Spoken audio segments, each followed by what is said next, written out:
Is the end to the government shutdown finally in sight? A small group of Democrats breaking away from their party to agree on a plan to temporarily fund the government, and the idea looks likely to pass. But the deal moves forward without a key concession that the Democrats wanted. Our Garrett Berger spoke with some of the regular people who have felt or might feel the effect of this political battle.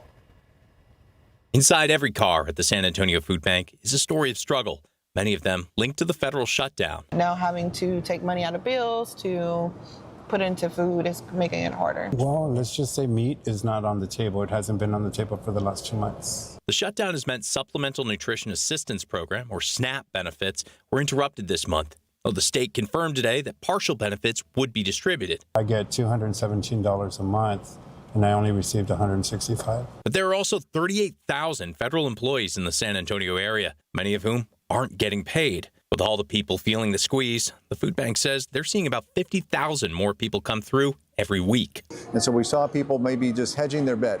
Maybe I'm going to get SNAP, maybe I'm not. Maybe I'll get a paycheck, maybe I'm not, but I'm going to be prepared. Democrats had been fighting to get an extension of health care subsidies, which expire in January, something that's not guaranteed in the deal moving ahead. Flying into San Antonio from Colorado, Vince Hoppy says he uses and appreciates those subsidies, but he'd be able to get by without them. Well, kind of ambivalent. Who wouldn't want an extra $150 in your pocket every month, And so, yeah, sure. I mean, absolutely, you would love them back, but there's other considerations at play. For others, there's mixed reactions about some Democrats backing off before they got their primary goal.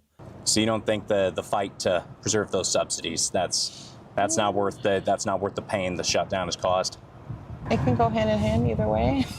I mean, if it's worth the bite, finish it, So, yeah, I guess in that case, how do you feel about this possibly coming to a close if they do close out without, winning that? Well, I just hope everybody walks away with what they want, and I hope it was worth it.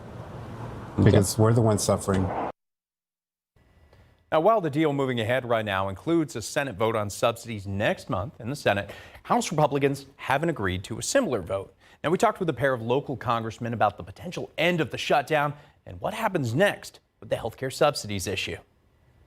If they, schedule a vote eventually on these healthcare tax credits, that what I'm hoping is that we'll have some Republicans join us in supporting their extension because they're incredibly valuable to people. We're going to need some actual reforms to the healthcare system so that the constituents I represent who are struggling to be able to afford to pay for just not insurance, but the actual care, we've got to fix the system. And the subsidies don't fix it. It makes it worse. As for the deal itself, it would also need to be approved by the House, where Republicans wouldn't need Democrat support. And the president has indicated that he would support a deal.